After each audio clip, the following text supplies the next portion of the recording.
But how about we talk about how cars rob you off financially? But how about we talk about how cars rob you off financially? But how about we talk about how cars rob you off financially?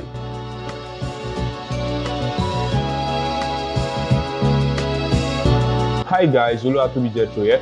So I have to make this video. I get a lot of mails from subscribers and viewers alike who ask questions like, when do you think is the best and perfect time for me to buy a car? I have definitely given many my own piece of knowledge and advice, but this is a part I really haven't established well. That exactly is what I'm going to be doing today. Buying a car is one of the best things that can ever happen to you. It brings freedom, joy, and even makes you lose cool and can get you from point A to B with ease. The advantages of owning a car are numerous, but how about we talk about how cars rob you off financially? So today I'm going to be sharing with you how not to go broke, only because of I want to own a car. Before we dive into the video, if you're new here or a returning viewer and you haven't subscribed yet, please do subscribe, and also remember to turn on the notification bell to get notified of new videos.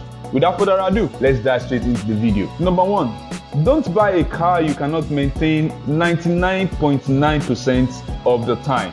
Keeping a car in great working condition is more about maintenance and more maintenance and more maintenance, which is definitely not free. A car has over 30,000 parts, which means as you drive it, something will eventually break, leak, or even need replacing. So you definitely never stop spending money on your car, as long as you want it to run very fine. But car maintenance cost varies. It all depends on the kind of car you choose to buy. The Mercedes-Benz brand will definitely cost more in maintenance than a Toyota, obviously. Know this, that some cars cost more money to maintain than to even buy the entire car. So before you buy a car, be proper with your research and ask the right questions. Be sure you can maintain that car 99% of the time. Don't buy a car you cannot maintain. 2, avoid unreliable brands and models. There will always be scapegoats, but don't be one of them. A Murano or Amanda owner will understand this point so well, which is why carrying out the thorough research before buying a car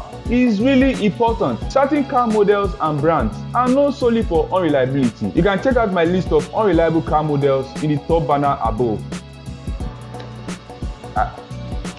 Above. So making the mistake of buying from these brands and models will definitely affect and cost you more money, as these cars have no good second-hand market value and will definitely break down or spend more time in the mechanic workshop more than it drives. So stay clear. 3, don't buy a car that doesn't maintain its after-use value well. Certain people consider cars as liabilities, but in my opinion, it could be otherwise. A car can be an asset. It all depends on the kind of car decision you make or the kind of car you decide to buy. Though cars depreciate very fast, but there are certain cars that still maintain their market value so well. Those are the kind of cars you should look up to buy. Buying a car that will cost 30 or 40% of its original market value in a space of 1 or 2 years is a really bad financial decision. If it cannot retain at least 70 to 80% of its original market value in that time range, don't buy it. 4,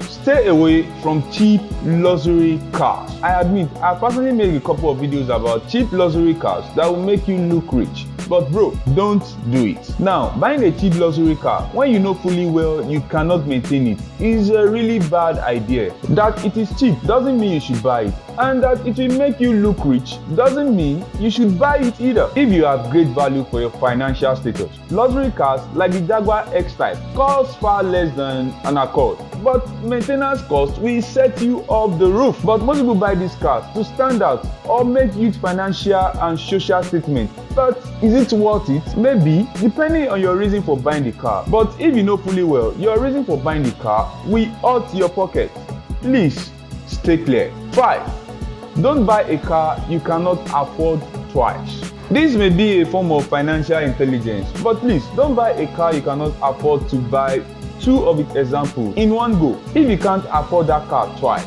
don't buy it. The reasons for this is that you have something to fall back to in case of financial emergencies. Most people have put their cars up for sale shortly after purchase because they just didn't think it through. So emptying your account to buy a car you are neither going to commercialize or make money from is a very stupid thing to do and a really bad financial decision. Owning a car is cool, but it has doomed a lot of young people because of bad decisions. So guy, calm down, plan, do research, know the kind of car you want and the kind that perfectly suits your needs. Avoid unnecessary peer pressure and no dey do pass yourself. These decisions will save you from a whole lot of unnecessary stress. So there you go guys, did I leave anything out? Feel free to drop a comment, like and share the video. Thanks for watching, stay awesome, see you in the next video, ciao.